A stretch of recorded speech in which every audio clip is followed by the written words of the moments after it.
विद्यार्थियों और विशेष करके कक्षा 10 यानी कि बोर्ड क्लास के विद्यार्थियों से आज आग्रह करने आया हूँ कि अभी ग्रीष्मकालीन छुट्टियों का समय स्टार्ट हो गया है और ग्रीष्मकालीन अवकाश बोर्ड क्लास के विद्यार्थियों के लिए एक स्वाध्याय का सुनहरा मौका है। इस समय को समझें और इसको व्यर्थ न गवाएं, इसका भरपूर सदुपयोग करें। हाँ, ये जरूर है कि कुछ चीज़ें अपने शिक्षकों से सीखनी पड़ती हैं, लेकिन कुछ चीज़ें ऐसी भी हैं जो स्वाध्याय से अपनी मेहनत के बलबूते पे सीखा जा सकता है। और भी जरूरत पड़े तो अपने घर पे एक न एक तो एंड्रॉइड फोन जरूर होगा, तो उन पे गूगल से आप सीख सकते हैं। यूट्यूब चैनलों के माध्यम से विविध प्रकार के अच्छे अच्छे कंटेंट उसमें मौजूद है, उनकी सहायता लेकर के आप उनसे भी कुछ सीख सकते हैं। मैं आपको अपने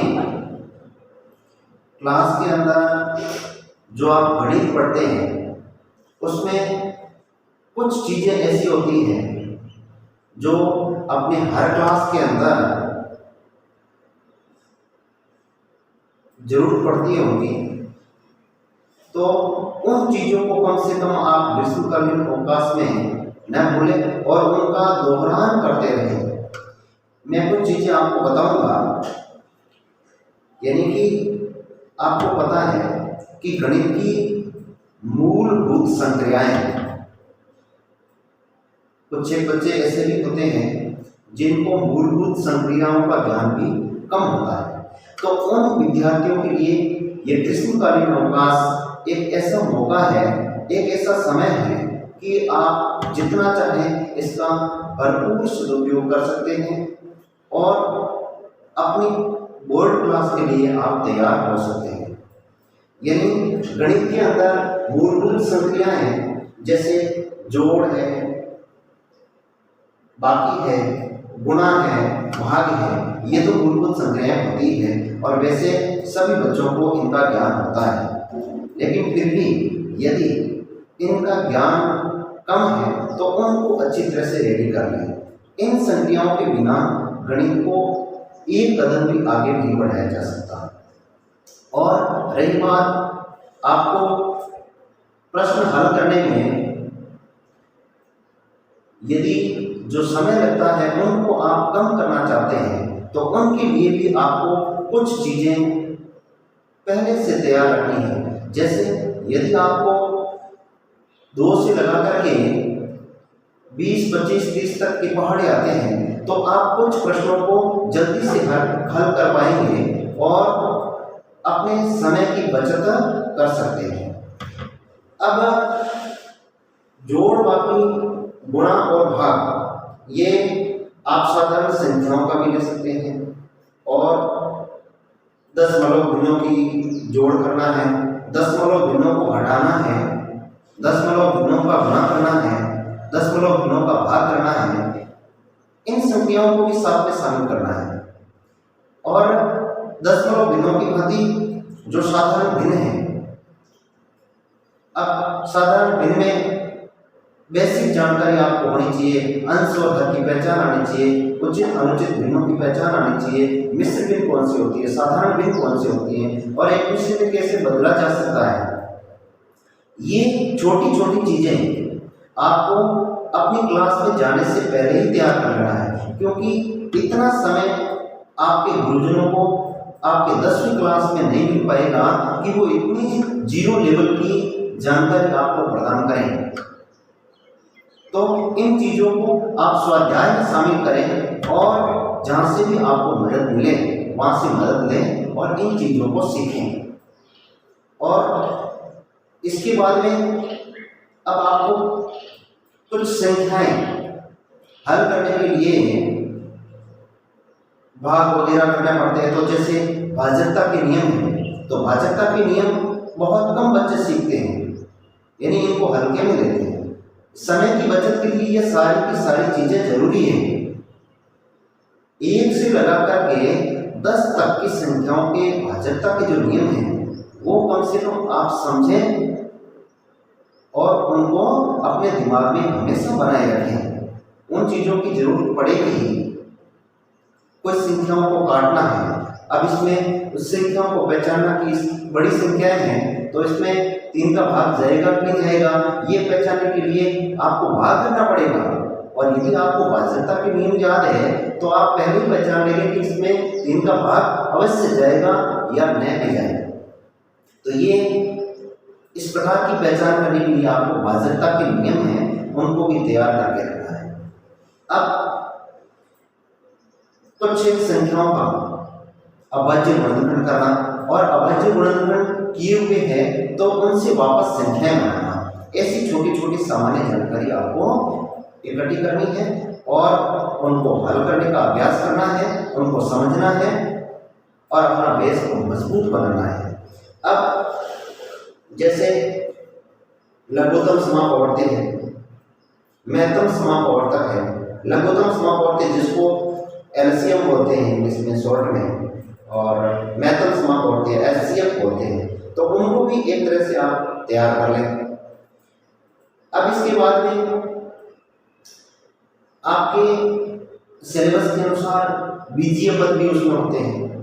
तो बीजीय पदों में पहले तो चर और अचर पदों की पहचान करना और उनकी घातांकों को समझना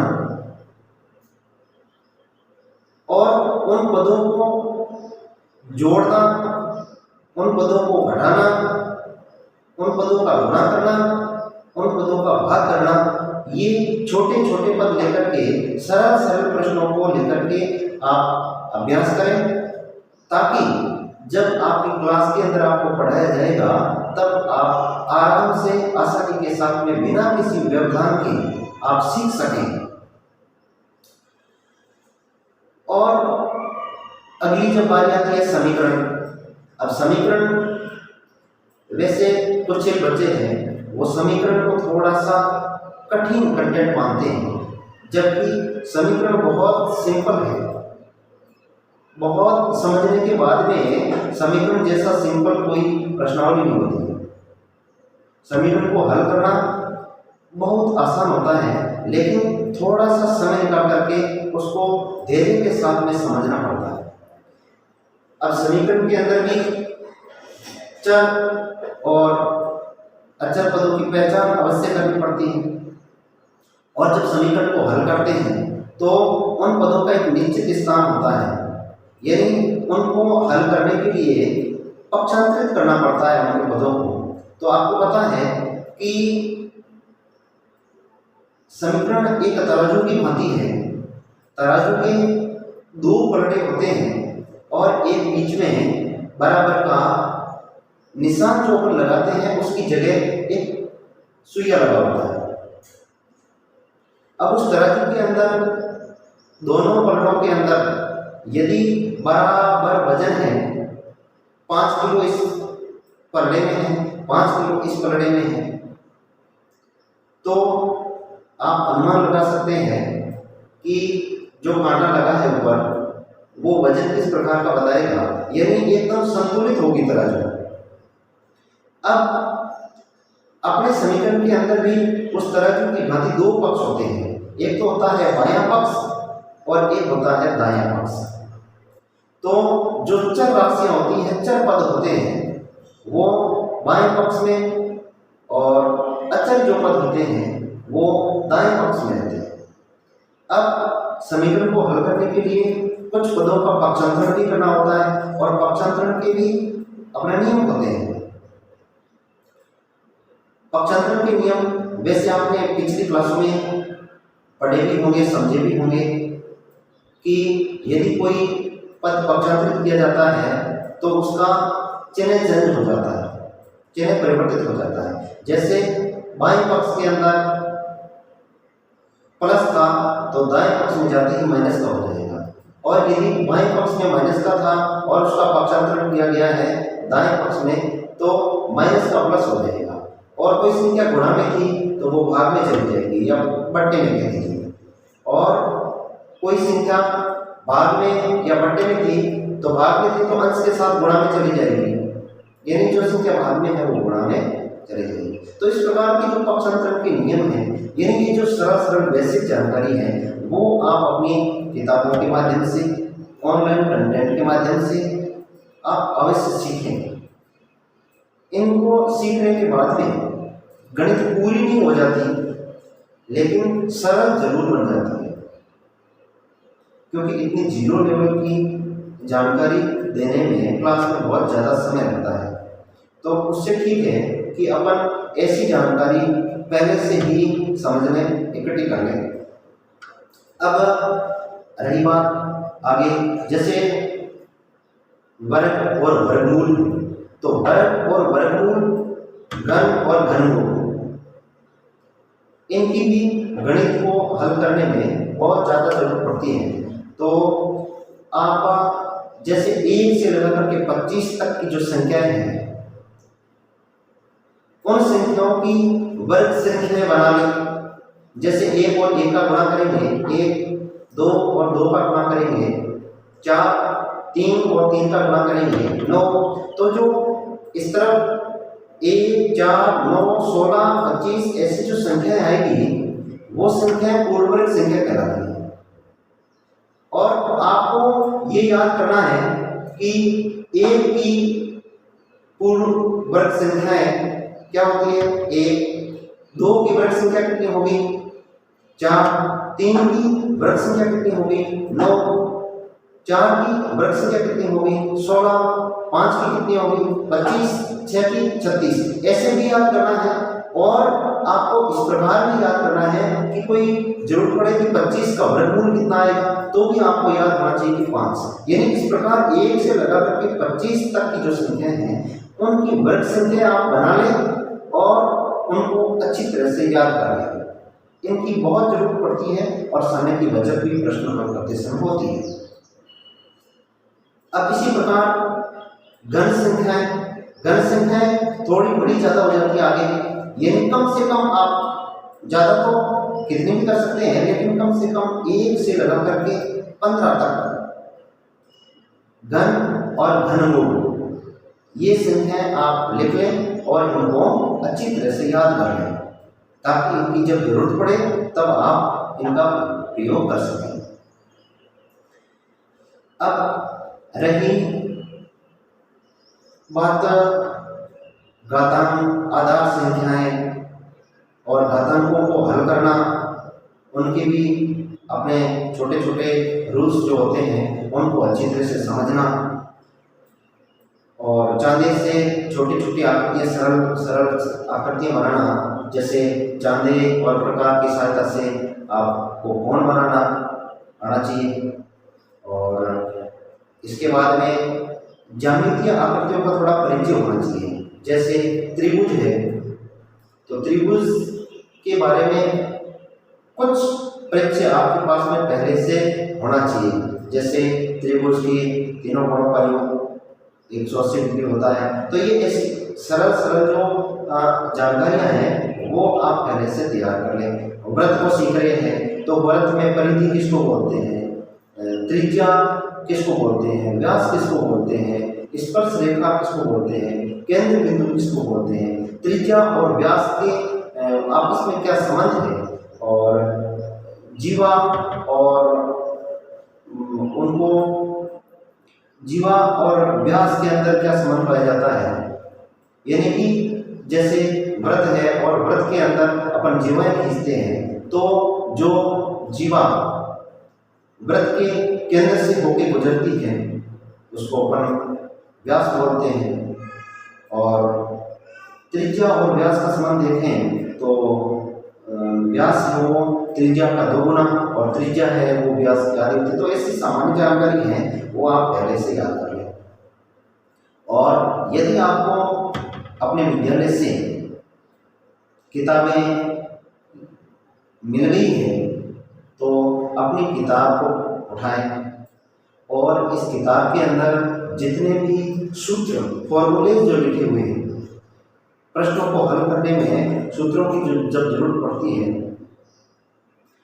तो इन सूत्रों को आप पहले से तैयार कर लें। यानी पूरी किताब में से आपको समय लगे तो लगे, लेकिन पूरी किताब में से आपको सूत्र एक लिस्ट में उतार लेने हैं और उसको हमेशा पास में रखना है और उसको दिन में 1, 2, 3 बार देखना है। बस ऐसे करते करते आपको सारे के सारे सूत्र हैं वो याद हो जाएंगे। और सूत्रों को याद करने के साथ में कुछ सूत्र हैं वो समझने भी होते हैं, जो समझने से स्थायी रूप धारण कर लेते हैं और स्थायी रह जाते हैं, यानी उनको भूलते नहीं हैं। तो जो चीज़ समझने की है उनको समझें और जो याद करने की है उनको याद भी करें। तो इस प्रकार आपको इस ग्रीष्मकालीन जो अवकाश के अंदर जो आपको एक समय मिला है 40 दिन का, 40-45 जो भी है, तो उनको आप अच्छी तरह से उनका सदुपयोग करें और समय का महत्व है वो समझें। जब आप अपने विद्यालय में आएंगे तो आप पहले से ही काफ़ी हद तक तैयार होकर आएंगे और जो आपको सिलेबस के अनुसार पढ़ाया जाएगा उसमें आपको अच्छी तरह से समझ